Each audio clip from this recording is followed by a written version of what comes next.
来吧，新玩具，家乐皇出品的铁工厂放大版黑色四便猩猩，盒子的外包装也直接从透明的窗户可以看到内容物。食品方面，一份全彩印刷的说明书，不过这个画的应该是原色的版本啊。家乐皇的这个说明书变形指示竟然没有错的步骤，让人挺意外的。而这款玩具，大家可以理解为 K 中 K 中 K 吧，这玩意儿已经不算是第4方了，这玩意儿第5方的作品。放大了以后，人形身高也来到了将近15公分左右，到肩膀最高缘在16.5公分左右。配件方面，除了大枪和肩膀上的2个小炮之外，还有2个张开的4指，是可以在手部进行替换的。也正是因为有了这个手指的替换零件存在啊，所以它握枪握的其实不是太紧，靠中间的这个方槽去固定枪上的扣子啊。等于是用上下的这个夹合力夹入它，前后这里其实并没有什么咬合的力度，做出来的样子其实挺好看的。再加上铁工厂本身设计的时候美型一直是在线的，但是在之前的原色 KO 版里边，我们就看到了那个模具好像有修改的地方，脑袋给你改了，面部这一块，尤其眼睛啊做的特别的宽，就不好看了，不如原版铁工厂的那个更美型一些啊。但是呢，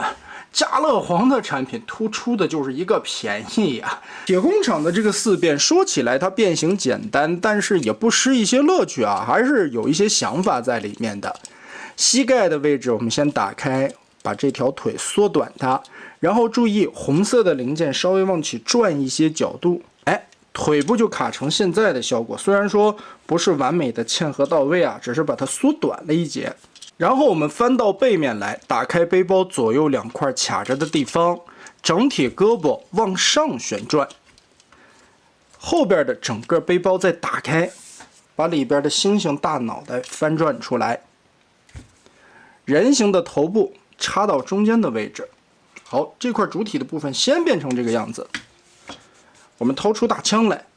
把后边的这一节卸下来，夹合扣在2个肩炮连接处，把这块定好，90度放下来。这个时候再往上翻背包，把猩猩的脑袋放在这个面板的上方，然后腰带这里翻折过来，2个扣子锁上，相当于把猩猩的腰部加粗了一些。再继续旋转肩膀，把这2片带有透明零件的胸甲翻过来，左右先插上，然后看上方这里和肩炮的面板处又有卡扣的连接，把这里插合定到位，胳膊放下来，翅膀调整一些角度。那么好，这款4便猩猩的大猩猩样式也就变形完成了。其实这个猩猩形态做的还是不错的，挺有样儿。2个肩炮放在这个位置，挺好看的。铁工厂这个模具底子在变猩猩的这一块起码是没什么问题的，很帅气。但是呢，胯部的球形关节啊其实不是太紧，所以呢有的时候会容易跟这么劈叉劈开，还是需要调整一下的。家乐皇的这个在球形关节上边还是有一些松的，除了胯部之外，脚踝的球形关节这块也并不太紧，嘴巴这里还是可以开合的，而且猩猩的这颗头雕刻画比人形要好很多。你看这个家伙又劈叉了。然后继续，咱们来变下一个形态，这回就要开始把这个臂板抠下来了。这一块在人形的时候也可以作为盾牌嘛，摆出那种互动的方式。而变成2个载具的形态，我们就要换一个扣子，往前卡一下，把这个拳头包起来。然后的准备工作，裆部这里有2个凹槽，我们把这2个扣点结合卡进去，再把双腿中间的扣子夹住，这个下半盘就锁住了，不会乱动了。脚丫子的这一块，来回的折开脚后跟和脚尖的位置，旋转180度，把这个小尾翼立到这儿来。接着从腰部旋转180度，猩猩的背包延展开，把它打开，前方的胸甲打开，这块炮立起来，头从这里往前伸，然后猩猩的脑袋往里转，背包盖上。头部这块翻折出驾驶舱的时候，注意先把这一块折叠起来，然后里边还有一个黑色的零件，我们往上翻一下，顶住它。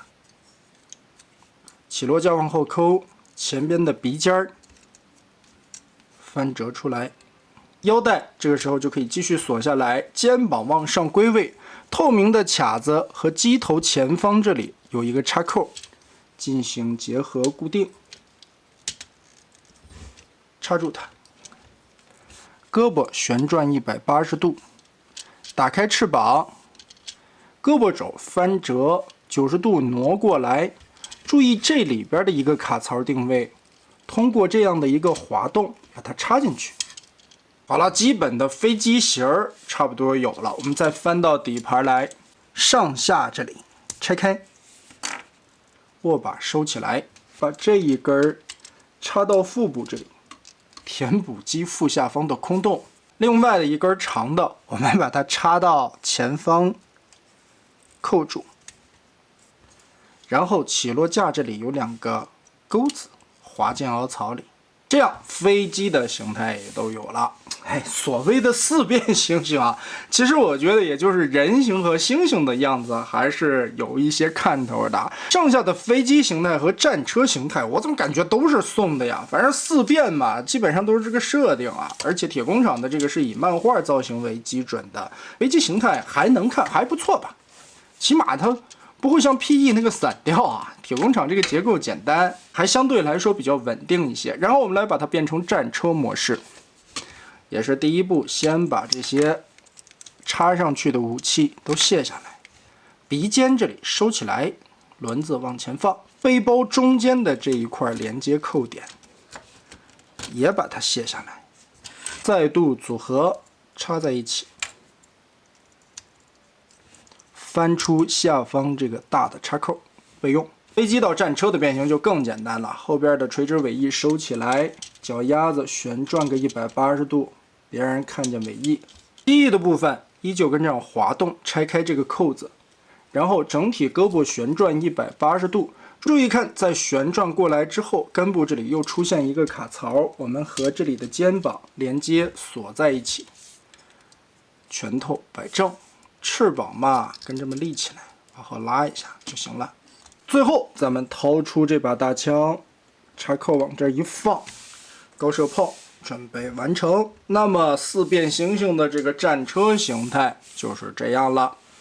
总体来说吧，其实我一直觉得铁工厂这个4变的模具设计不差，虽然2个形态看起来做的比较敷衍吧，但是4变猩猩差不多设定就是这个意思啊。其实还是有一些能做出来的元素。但是加勒皇这回的 KO 版本呢，虽然说放大了以后啊，但是松紧的程度是这一款最大的问题。你在变形的过程中就会发现，可能是这个料子有一些显得油腻的关系啊，它一些插扣插起来也不是很紧，球形关节的阻尼感也不是很好。但总归来说，起码铁工厂原先设定的这4个形态，它这回并没有什么省略啊，还是跟原版一样的变形逻辑，也都能做出来个7788。最关键的问题是它便宜呀。那么得嘞，加勒皇出品的这款 K 中 K 中 K 第5方的4变放大铁工厂猩猩就是这样了。